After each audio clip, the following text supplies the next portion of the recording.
आधुनिक सहरी मध्य जीवंत नाटक हजि जाउथिबा बेले ग्रामांचल यह बचाइबा लगी प्रयास जारी रखिंट।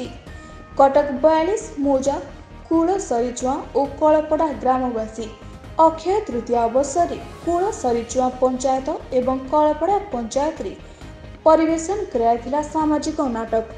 एही अनुष्ठान चलित वर्ष भेटी देइथिला दुईटी सामाजिक नाटक। समरेन्द्र कुमार महापात्र बलिष्ठ निर्देशना नाटक अधे तोर अधे मोर एवं हे नारी तते नमस्कार नाटक परिवेशन होइथिला। कलाकार बलिष्ठ तथा उच्च कोटीर कला परिवेशन उपस्थित दर्शकों को ढेर आकृष्ट करथिला। स्थानीय कलाकार मिलित प्रयास रे 42 मोर्चार पल्लीश्री कला परिषद सभापति अक्षय महापात्र, संपादक नारायण सासमल, कोषाध्यक्ष अभय पट्टनायक, सांस्कृतिक संपादक प्रदीप्त विश्वाल, गणमाध्यम संयोजक चित्तरंजन सामंतराय एवं अन्य साथी कलाकार मानक द्वारा आयोजित होइथिला एही नाटक।